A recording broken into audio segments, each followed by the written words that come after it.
We're going to talk about automating quality with AI. This topic is really important because the problem is AI generates slop. So the solution to that is, what if we could automate our way to higher quality?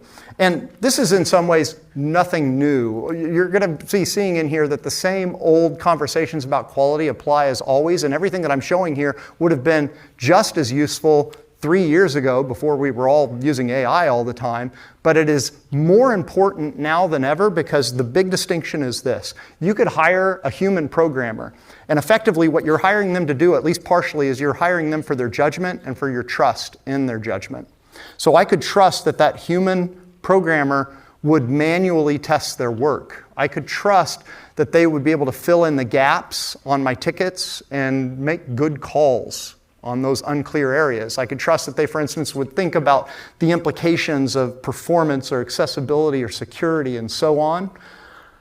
I can't trust the AI to do that. So we have to automate that quality conversation. So the goal in here for this talk is for me to help you automate quality with AI. I'm going to share 10 approaches, and let's start off with the first one. This is an odd one, and one that you probably can't control very much. Most of you are working in a tech stack that somebody told you to work in. Now, I will say I'm a big believer that you either change your job or you change your job. I have been in jobs where I was told I had to use a certain technology, and I hit a point when I went, if you ask me to keep using this, I'm going to have to go. And I literally have quit jobs over technologies because I went, I don't want to be an ASP Classic anymore. .NET's over here, like, I'm done. Better technologies exist. Don't make me stay in legacy. Let's upgrade and move. Now, when you think about an AI-friendly stack, the way that I think about this is it needs to be well documented because, of course, the docs are going to be read by the AI. I also feel strongly that it should be strongly typed because types operate as guardrails for your AI. If it doesn't compile, the AI can very clearly see that, try to make it better. It is metadata about your code, and it's useful for humans, useful for the AI. It needs to have lots of examples, so to some degree, the more popular it is, the better job AI will probably do on it. And it needs to have strong guardrails and high locality. When I say locality, there's this idea of locality of behavior. And you want to take code that is related and keep it together. Code that changes together belongs together. This is one of the reasons I'm a big fan of React. When React came out, I realized it is pretty cool that I can have my markup and my logic and my styles all here glued together in one file. Now, people tried to say, oh, this is awful. You are mixing concerns. No, I'm not mixing concerns. My concern is not HTML and JavaScript and CSS. My concern is, does the date picker work? And for the date picker to work, those three technologies need to work together. And unfortunately, there's no strongly typed API to keep them in sync. So having them in one file was actually a big win. So that's a reason I'm still a big fan of React to this day and use it often. So let's talk about examples of things that are AI friendly. I would argue that React is far more AI friendly than jQuery.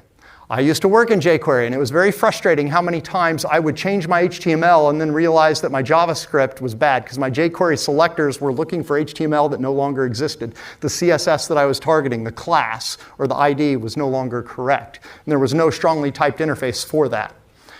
TypeScript is more AI friendly than JavaScript because, again, having the types there gives the AI another set of ways to check its work. And Tailwind is preferable to plain CSS. Now, why? Well, think about in Tailwind, that means the AI doesn't have to go naming things. It doesn't have to go keep your HTML and your CSS in sync because it's just putting class names in there. It is referencing existing names. It's using an existing very well documented set of classes. So it's not having to learn your own idiosyncrasies. You don't have to go write real detailed docs for it. There is very high locality because the class that I put right there on this one component, if I change it, it only changes that one spot. I don't have to worry about ripples throughout the system. Again, things that are hard for humans are hard for AI. And this is one of the things I hate about CSS is, oh, okay, if I go change this one class, I have no idea what I might break. But if I'm using Tailwind, I know that the only thing I'm touching is the thing that has this class, and that is huge. It's part of the reason Tailwind has become so popular. So that was number one. If you can choose AI-friendly tech, that's a win. And those are just some examples. I'm not trying to say that's an exhaustive list, but it happens to be a stack that I prefer for working in AI. And I think that's also part of the reason, just going back, part of the reason you're hearing some people say, oh, AI is a mess, is this. They're working in a tech stack that might be lesser known, or that's not well documented, not that popular, not that many examples, or it is not strongly typed, or they don't have good tests. Lots of reasons that you can have different outcomes. And this ties into my second point, which is I would suggest that you clean up first. If your house is a mess, if your kitchen is disgusting and covered in stuff, you probably want to clean that up before you make a sandwich. And it is really easy for us to just let things pile up over time as developers. The old saying, garbage in, garbage out, is key. And so I have a little picture here. What this picture is, I know it's very small, but let me just tell you what it's showing. I have asked Claude to go look at a ticket and then also look at my mock-up and then tell me all the ways that the ticket doesn't jive with the mock-up. So that then I can go tell my product owner, look, the ticket that you gave me isn't even logical. Here's 7 different things that it tells me to do that are very different on the mock-up. Do I trust the mock-up? Do I trust the ticket? And this is a way, my answer to this is, I shouldn't be doing this as a developer. My product owner should be using Claude or OpenAI's, whatever, go use ChatGPT. Use something to make sure that what you're doing is truly ready for developers. Because if I point an AI at this, it's going to have to make its own judgment call about conflicting information. Bad requirements lead to bad output. So your product owner should be using AI today. Now the thing is, one thing that AI does really well is it copies stuff. And this is wonderful, but it's also, of course, why people call it a slop cannon. If you already have a bunch of anti-patterns in your code, what is AI going to do? I'm going to help you ship tech debt faster. Like, thanks, this is great. So you get more of what you have. And this is where, when I join a team, one of the first things that I like to do when I'm doing these short consulting projects is, we're not going to start off by just jumping in and using AI to try to proliferate what you're doing, because there's probably a set of patterns that you really know you should fix. And what we can do first is leverage AI to very quickly refactor your code. What used to take a lot of time doesn't anymore. Upgrading old versions is much more easy to do before. Doing large-scale refactors is easier than ever. So those sorts of things are really nice. So ideally, clean up first, and then also use a linter to disallow. I think I talk about this later, but I'll just jump in now. It used to be very hard to write your own linting rule. You needed to understand abstract syntax trees and the unique rules around a tool like ESLint. Now you don't have to anymore. I asked Claude the other day to create a custom linting rule for me to enforce this really bizarre rule that one of my clients had. There was no way I was going to find some open source linting rule for it, because it was just a weird rule, and they said, okay, you have to use this particular package in this situation and call it this way. And I said, all right, we'll just write a linting rule for it. So now, if the AI doesn't honor that rule, my lint will fail, at which point the CI build will fail, and it will say on this line. And in fact, I have the AI running this check script, so the very moment it generates code, it sees the linting rule fail, it gets a helpful message about what it should do instead. I don't even have to be involved. Okay, so number 3, use the best model, and I use air quotes around best for a reason, because best is contextual. I talked about this morning, the idea of good, fast, cheap, pick 2. Just keep in mind that generally, I would lean toward best. If money is no object, you probably want to spend just a little bit more time getting better output rather than favoring fast, because moving really fast but then having to redo it once or twice really quickly adds up. So this is why I encourage people to just go get a more expensive plan, because it tends to save you time over jumping between these different tools. Don't cheap out. Time is money. I would encourage you to just generally favor whatever the best model is at the moment.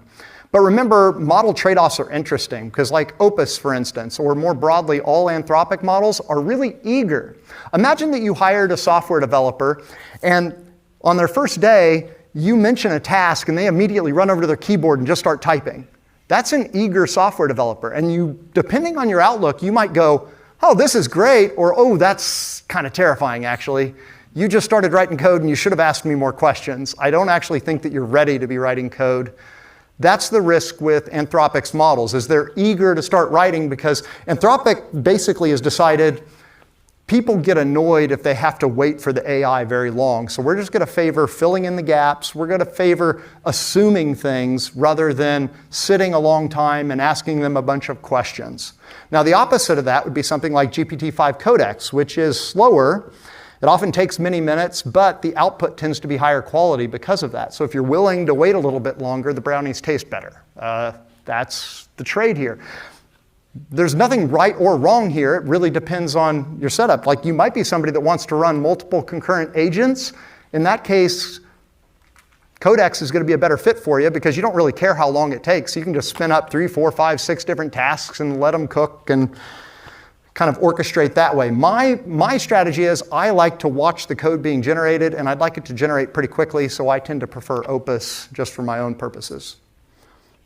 One thing that I'm hearing, I think 3 different friends of mine at this conference have said this, that they are using Opus as their daily driver and Codex for code reviews. I've also seen this on Twitter a lot lately.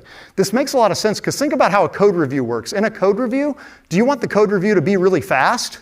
Well, as a human, you probably have because you're lazy and you're like, oh, I got to get this done and get to other things. But if you're employing an AI to review your code, I'm okay with it taking a few minutes longer if I'm going to get a really good code review where it catches performance issues or security issues before we merge it. So that's where Codex really shines for reviews. And this is also a little tricky because right now I suspect, how many of you actually have subscriptions to multiple providers? Wow, a bunch of you. Well, never mind. Well, that's great. That actually really surprises me. But understanding these strengths is useful. Claude for quick coding, Codex for more in-depth architectural, autonomous tasks. And then Gemini is known for being pretty good for brainstorming and planning. So you could imagine you could have access to all 3 of these and use the tools where they all shine. So there's no best here. There's just different places. And of course, all of these are moving targets. They're all jockeying to try to outdo one another. Okay, point number 4, optimize your instructions. I talked about this a little bit this morning. LLMs are stateless, and that clean slate is a feature. But the question is, how should I think about my instructions file? And this is where I'm going to differ from what some other people have said today. I went to Matt's talk, and there's various people that are talking about, generating your instructions files, running a init, or telling your LLM to just create an instructions file for you. I don't recommend that. My take is I would rather prompt with no instructions at all.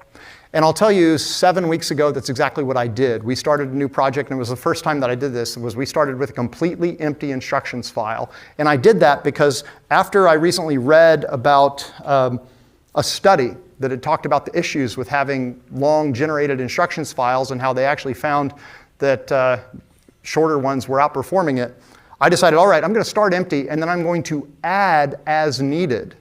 And this is sort of a minimalist approach. So the nice thing is I'm going to watch what the LLM's doing, and then I'm going to say, all right, you, for instance, should have run the tests at the end when you were done and you didn't. So, okay, I can go ahead and put a little instruction in here to say, after you finish your work, run the automated test suite. Now, the thing is, I could go a step farther and I could create a hook and run that hook instead, which we'll talk about more. But these instructions, generally, they need to be global to be justified there. You can put subsets in there, but increasingly, if it's a subset, if it's only useful in some context, then a subfile or a skill tends to be preferable. So this was the study that I was referring to where instructions have had some mixed results when you initialize them.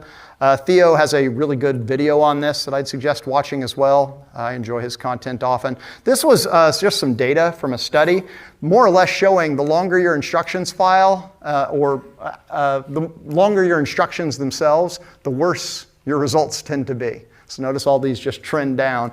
And you'll notice that it is a pretty steep drop once you get a little bit over 100-ish number of instructions. So wanting to keep it pretty stark. So that's why my take is start empty and then add as needed. And this way you're really being minimalist there. You're not adding in things just speculatively. So to keep things lean, these are some guidelines I shared this morning. Target 100 to 150 instructions, that sort of thing. And remember, the beginning and the end take precedence. So I'll breeze past this as well. What I include in agents is global sorts of things, what to prefer, what to avoid. Things to avoid. I do not use the init that's built in on Claude Code. I write it myself. Things like this. This file provides guidance to AI coding agents when working with code in this repository. Do you think the AI doesn't know that? Like, we don't have to tell it these things. We don't have to tell it about file structure. It will go discover file structure automatically, and you don't have to worry about that being stale. I don't need to document my NPM scripts. In fact, if I feel like I need to, that's a strong sign that my scripts are not named well. It understands that a script called test is how you run tests. So I don't have to put a line in there and say, npm test is the script you use to run a test. Like, of course. I don't need to list the benefits of each technology used either. A lot of noise that I see in there, or telling it write clean code or make no mistakes, all these sorts of things. Like, no, come on. So I start simple. I don't write speculative rules. I do sometimes say things like that it shouldn't do, like don't copy patterns and legacy. Imagine you have some code that you can't get rid of right now easily. It can be useful to at least put it in a spot where everybody sees, both AI and your developers, here be dragons, don't copy the patterns in here. If you could put it in a folder called legacy or do not copy or you will be fired, something clear like that. So people don't proliferate these sorts of things. Also keep in mind that you can nest instruction files. Claude supports putting them in subfolders, and that's a good way to convey context around that it doesn't apply to the entire project, it applies to these subsets of files. Copilot, you can also specify relevant subfolders. Now, I found this visual really interesting, and I know it's a little hard to read, so let me just tell you. Effectively, what the point this is making is when you make a mistake in your instructions file, it screws up everything.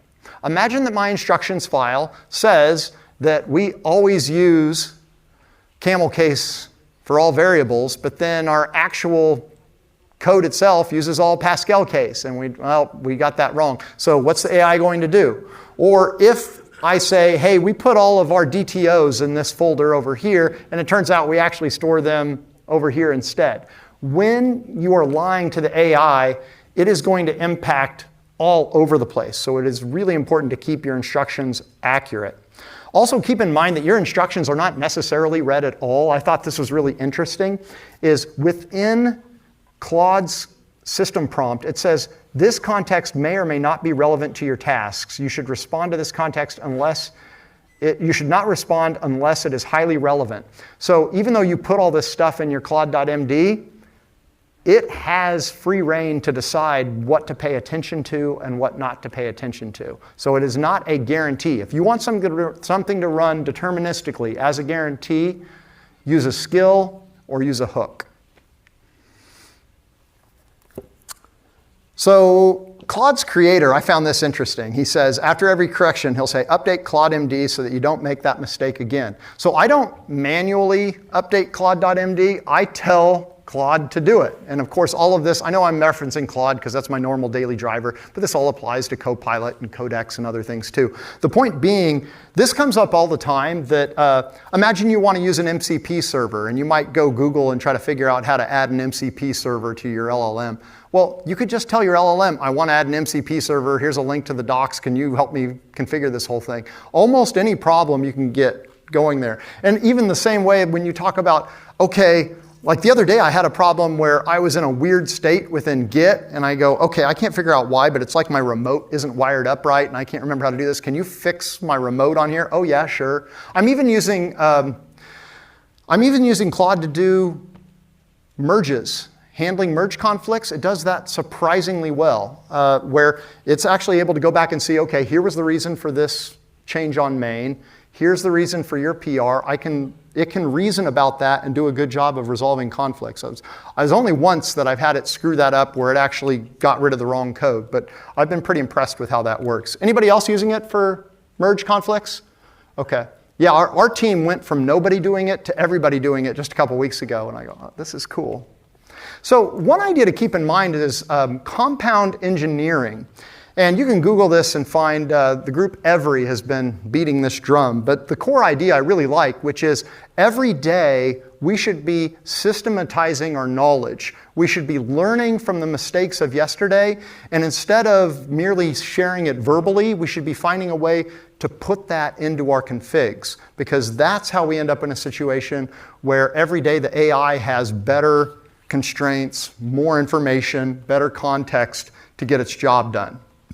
So in traditional engineering, what tends to happen is each feature tends to make the next feature harder to build because you've just got more to work with and it can become ungainly. Whereas in compound engineering, each feature tends to be easier to build because you're standing on the shoulders of previous foundations and you've got more utilities, you've got more constraints, you've got more guidelines, so the quality that comes out of the other side is better. Now, one way to do that is actually audit your agents.md. So this would also apply if you have a Claude.md or a GitHub Copilot instructions, whatever it may be. But tell it to review itself. Tell it to go review that file, find things in there that maybe are useless or that might not actually jive with reality, and then fix itself. Tell it to organize. So again, my general rule now is I should not be typing keys on a keyboard in an editor. I should be telling an agent what I want done, because chances are it will do it more consistently than I do, and in many cases it's going to do it faster than I do. Another thing you may find useful is separating task-specific instructions, and this is sort of a gray line about when you would use this pattern versus using skills. But in short, you can break down your instructions file into a bunch of subfiles, and the benefit of this is the subfiles will be lazy loaded at the LLM's discretion. So for example, imagine that I create a subfile called accessibility, and it contains our accessibility guidelines. Well, when it is doing anything related to an accessibility task, it's going to lazy load that file. Now, another way, of course, you could do this is have an accessibility skill, and then you could invoke that skill, and it will lazy load all of that metadata at that time. So 2 ways to get this done. The skill is more powerful, but this is a little easier just to wire up and gives you sort of a nice middle road there. So what if you get a bad result? What if you generate some code and you're not happy with it? Well, the question is, what's broken? One thing might be your prompt, obviously. Another thing might be your instructions file. It might be your agent or prompt file. It could also be your / command or skill. Now, the other thing I should list here that I forgot is it could be your context. And in fact, I want to put this in because that is pretty darn important. The reason I say your context, we were talking about this after my first session today. I was talking with somebody who was having issues because he said, I'm just running out of context because I completely hit the max amount of context and then it starts compressing. And when it starts compressing my context, I find that my quality goes down. Well, yes, because you're developers, you know this. What's the downside of compression? It's lossy. Compression is by definition lossy. There's no free lunch here. So if you hit the point that your context gets so big that it had to be compressed, you lost information. Now my take is, if I am hitting context limits, or if I'm even in the ballpark of over 25-ish% of my context usage, that's probably a sign that I should break my task down. And the question that'll be, you go, well, I've got a big task to do. I go, well, yeah, that's the nature of software development in general, but we can almost always find a way to eat the elephant a bite at a time. And someone may give you a ticket that takes a week, which I would say ain't great. You should probably split that ticket into 5 or more different tickets so that you're at least increasing your work velocity. But if they don't, I still have the choice as a developer to take that elephant and break it up into a bunch of little pieces and do those prompts one at a time, test them in isolation, review them in isolation, get those committed along the way. And that is beautiful because it means every time I finish that little step, I can say /clear. What does /clear do? Clears my context, which is wonderful because now I know that it is not going to be referencing irrelevant information. I just had you implement the API. Now I'm coming over here to have you do React components. These React components don't have anything to do with this API I just did. I've moved on to a different task. So now I just want you to implement this API. So that is a great way to avoid having bad results. Another thing that often comes up is this idea of dry. We've heard about dry for years. Uncle Bob popularized it and said dry stands for don't repeat yourself. Well, this still applies in the land of AI, that your prompts should be dry. If I find myself typing the same prompt multiple times, what should I do instead? Create a skill. Most likely I should create a skill, because that's a sign that I've got this thing over here that I keep having to describe. Now, it might also be a case that I just need to define my terms, and I could put that into an instruction. So, for instance, if I find myself again and again trying to describe a page builder on my site that sits at a certain URL, I could say, anytime that I say page builder, I'm referring to a feature that sits at this URL. The page builder has these constraints around it. The files sit here. And now I don't have to be verbose. I can just say, enhance the page builder and add this feature, and it knows what I'm talking about. So creating a skill is probably the answer there. The fact is, you need skills. I was hoping y'all would get this reference. Were you thinking nunchuck skills the moment I showed this? That's what I was thinking of. Oh, such a good, yeah. My kids, they're in high school, and they recently saw this, and I was like, oh, this is wonderful. Yeah, we've come full circle. Yeah. So you need skills. Teach your AI how to do the things that are important to you. And what's cool is, again, creating skills is weirdly easy. You just tell the AI, I want to create a skill that does X, and then it will generate that skill. Keep in mind, though, when it generates it, it is probably not right. That's not to say it's garbage, but it's probably not perfect. You want to go read that skill, look at what's there, perhaps add other things to it, tweak what's there, iterate on it a few times. One of my favorite skills that we created on my current project, we had a situation where we're using GitHub Copilot to do our code reviews, and we are using Claude as our daily driver. And what we were doing was we were going out to our pull requests and then looking at all the feedback from Copilot, answering it, opening up new changes and merging them in manually.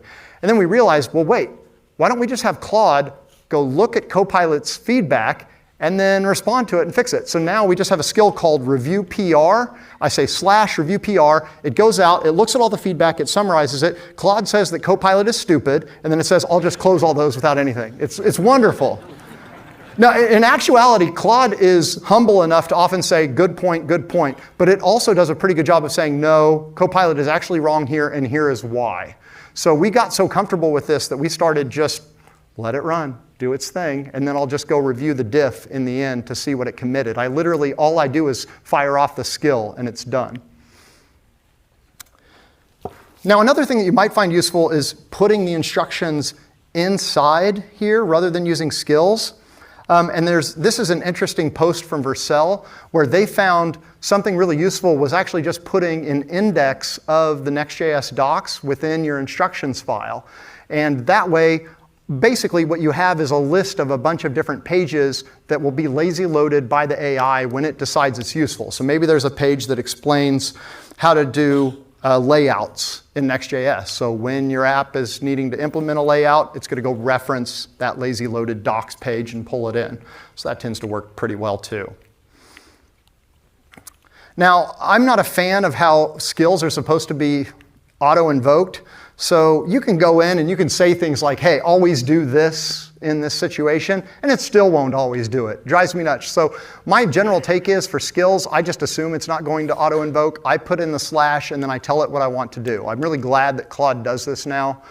So I would encourage you normally, if you really want the skill to run, explicitly invoke it on the command line. Don't just hope that it runs. Tell it that it should run that skill.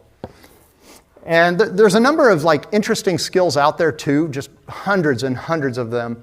But like security is one example of this cross-cutting area that you might find useful. There's also this project called agentskills.io, which creates a standardized way for you to go create your own skills and share them out so other people can install them. So you might find this useful across your enterprise. Like if you create a skill and you want to share that with other teams, this could be a useful project. Okay, number 6, automated testing. So this was one of the unexpected, most controversial tweets I've ever had. Over 1.2 million views. I just gave up. I declared bankruptcy and did not read my mentions, mainly because people are mean, like y'all. I was just sharing this. So what was funny was I shared this because I found it fascinating that we were able to create so much code in such a short amount of time using AI, because the project I'm on that was literally our charter was we don't know how to estimate anymore, so we want to see how fast 4 people that are good with AI can ship a set of features.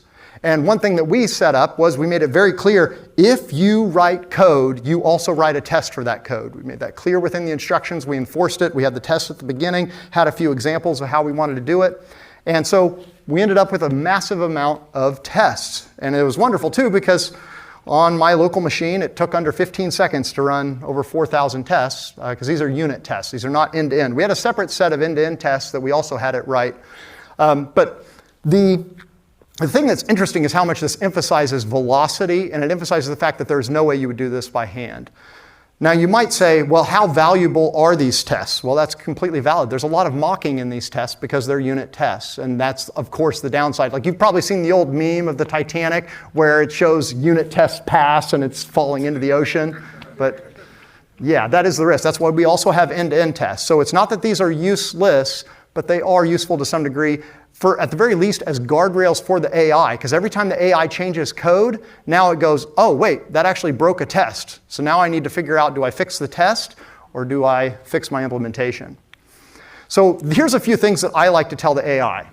I want you to create a playwright test for the happy path of each new feature. Now notice that I say the happy path, because if I'm writing end-to-end tests, it is impractical for me to try to exercise every different path through. Imagine that I'm Amazon. I'm going to want a happy path that makes sure that I can work through the checkout process. But I'm probably not going to write end-to-end tests that go through every single state and every permutation of every product and every little edge case, because it would be impractical. It's just way too many. So make sure the happy path works. Make sure of maybe a few edge cases do. So that's what we told AI.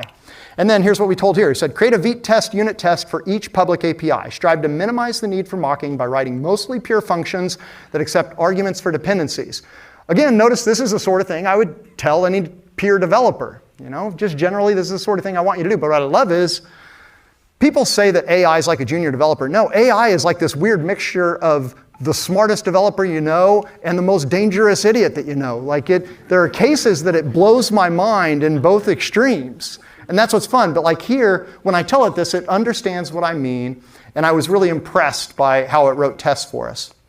The other thing is telling it this. I want you to create deep modules. This is an idea from a software patterns book. And effectively what it means is the public API should be very simple, and the logic underneath should be rather complex. So what you want is a simple API that abstracts away a whole lot of stuff. So an example of that might be if I use a date library and I just say, hey, I want you to add these 2 dates, there could be a lot of complexity underneath there to make sure that those dates add, even though they might be in different formats and they might be in different time zones and so on. But I've got a simple public API and I've got depth underneath. So then I just exercise the public API to test it. I can also use AI to find places that aren't covered by tests, and it does a really good job. The other thing that you can do is enforce code coverage, of course. Historically, I've not been a fan of this because the way human developers do this, but this is actually a great whip for your AI, because the moment that it falls below, say, 90%, that fails the build, and the AI immediately goes, oh, okay, let me run a coverage report. Here's the files that have below 90 coverage. Let me go find ways to cover those particular lines and get things back up. So that's a nice way to go. And again, it happens in 30 seconds or so. It's no big cost to me. This is the book, a really good read about deep modules, and I'd encourage you to read it because architecture does impact testing, and more broadly, it impacts the results that you're going to get. Also, think about auditing your test coverage. I guess I already talked about that, so I'll move past it. If you are refactoring or if it's fixing a bug, it may be helpful to tell, look, you are not allowed to go change the test. I already have a test that's breaking here. Don't go. Sometimes it will get lazy and try to just remove the test and say, there, I fixed it, like duct tape. Thanks, not it, thank you. Yeah. If there's a bug, prove it. We've been telling people this for years. I want you to write a test that reproduces the issue first. Do not try to fix the issue. I want a test that shows it's happening. And then I want to see you make that test go green. So write the test first. So this is another useful instruction. Notice how much the things that I'm saying here would be just as useful to go say to some developer that's just learning. Like these are the sorts of solid things that have always occurred, but now they need to be systematized in our instructions or in our skills so that the AI does it. Okay, this is the most important part of the talk, the feedback loop. This is why some people are calling AI slop cannons, because their feedback loop isn't good enough. If you want to go fast, you have to be able to stop fast. AI will confidently say it's done if you don't give it a way to check its work, because it will just generate code until the point that it is pretty confident that it works. But if it doesn't have tests and it doesn't have a check script, then who knows how that'll actually work out. So you can actually tell it what code's off limits as well. But let me come over here for a second. A feedback loop is guardrails, and all of these things operate as guardrails, like a huge list of different things here. So I would ask yourself, how many of these guardrails do you have implemented right now? How many more could you? So what I have is, I'm working in TypeScript mostly on this project. So we have an NPM script called check. And what it does is it uses a package called concurrently, which allows me to run a bunch of scripts at the same time. And what it does is it runs my build, it runs my linting, it checks my spelling, uses a tool called nip to check for unused code, unused dependencies within my TypeScript, unused types, and that sort of thing. It runs my automated tests for unit tests and beat tests. It runs my end-to-end tests in Playwright, and also does other things like checking spelling and just little things like this. But the sky's the limit. Like going in, you can enforce cyclomatic complexity. This is something Uncle Bob's been talking about. Uncle Bob, of all people, has said, as of a few days ago, he is not reading code anymore. He's generating a whole lot of it and looking more broadly, like you're looking more architecturally and less at the syntax. I also really like this metaphor of guardrails. So we've got this guardrail here. The question is, when do you put something in your instructions file, and when do you enforce it programmatically? And sometimes my answer is I actually do both. So I might say in my agents.md that you should use a toast for alerts. But this is sort of a belt and suspenders strategy. I also have an ESLint rule called no alert lint rule. So if somebody uses a plain old JavaScript alert, that will fail my lint. So if for some reason the LLM ignored my instruction, it's still going to fail the build. Now, I don't always do this, but if you find that there are some places that it's not consistently honoring what you want, I would lean toward using linters to enforce that. And what I do is I validate locally after each change. I have my LLM configured via a stop hook. A stop hook means the moment that you have stopped generating code, you have to run this other script. And what that script is a script that runs my check script. It checks all those things. So it's basically like a local CI that needs to pass before the AI can say it's done, which is wonderful because you'll see, oh man, this code doesn't even compile. Well, Claude saw that. Let me fix my compile issues. Oh, the tests are now broken. Sorry, let me fix that. And I'm just watching it churn while I sip my coffee. Like, life is pretty good. I'm going to breeze past this, but I will say the faster your feedback, the better. So some of these more modern tools are really worth considering. Anywhere that you can find something that runs more quickly, it's going to be useful because your feedback loop needs to happen. Here's that check script. This is not the whole thing because it's actually much more complex than this at this point, but in short, it's something like that. Running my linting, my build, Playwright, and so on. Okay, and I'm running it via a check hook. Here's what a hook looks like in Claude. It's just what this effectively says is when you write or edit a file, run the check script after you do. And again, you don't have to wire this up by hand. Just tell Claude to do it, which is pretty cool. Also, consider using video for feedback loops. You can record a video showing some behavior and slap that in too so you can see it. And then the AI just compares to the video. You can attach videos to PR too, not just pictures. Just remember that AI is an accelerator. If you have good guardrails, you'll get good code faster. And the opposite is also true. The more the AI can validate itself, the better chance that you can one-shot it. Okay, so if your AI is blind, what I mean is blind, a lot of you, if you're building a web application, your AI is blind if it cannot easily run the browser and actually see what's going on. When you tell it, for instance, hey, you didn't center that div. It's really helpful if it can actually fire up a browser and do it. Well, it is silly how many different ways you can do this. I'm sharing the slides, so you can pull this down and see all the different ways, but recognize you don't have to use Playwright MCP. That's just one way to get it done. There are literally at least 9 other ways to integrate a browser. There are trade-offs with these in terms of performance and in terms of the API experience. Claude has a Chrome extension that you might find useful, but in short, just keep in mind you want to give it access to this. Okay, down the last few minutes here. Make sure you're using the latest docs, and you can do that using tools like Context7 or Reth. These are both MCP servers. These are one of the few MCP servers that I use often. Most recently, Zod had a breaking change, and I just say, hey, use Context7, and then it uses the latest. One final point, I made this point this morning, but I'm going to make it again. Automate your code reviews. Using AI for code reviews is a no-brainer. If you are not doing that, this may be the most important thing. This and the check script are the 2 big things I would say. AI code reviews are fantastic. You could use Claude, Copilot, Codex to do it, or there's a bunch of dedicated tools out there. CodeRabbit is probably best known, but Greptile is actually quite nice. Graphite is nice, so try these. Another way you might do it is using multi-model code reviews. This is one of the benefits of Copilot. Since Copilot has access to lots of different models, you can use Copilot and just tell it, hey, do a review, but use Opus and Gemini and Codex to do it.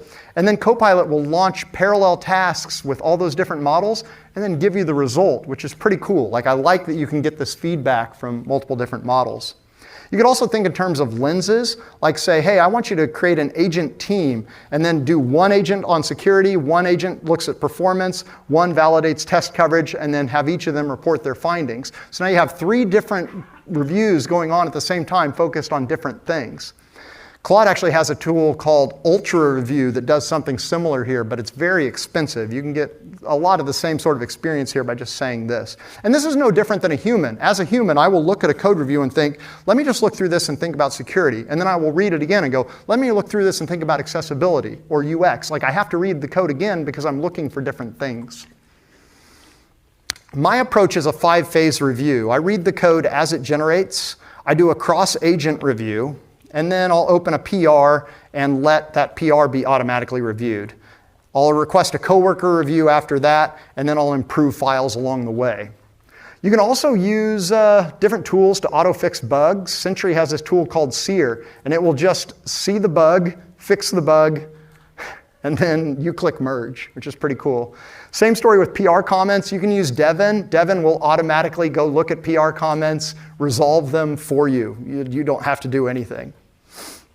Okay, we're down to the last minute. So this is the slide that has all of it in here. You can take a picture of this, or on the next slide, I'm going to share a QR code where you can just get the slides all together. But notice, this is how you automate quality. Use an AI-friendly stack if you can. Clean up your tickets. Clean up your house first. Don't cheap out on the models. Try to keep your instructions lean. The feedback loop is absolutely key. Make sure you can see the browser. And then use different models together adversarially to try to get your models to really fight one another, which is pretty entertaining. If you want the slides, there's a QR code. If you want to reach me, you can find that on the left too.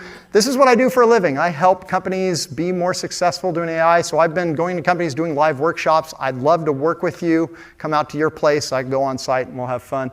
I hope you guys learned something new and enjoyed the conference. Thank you for listening.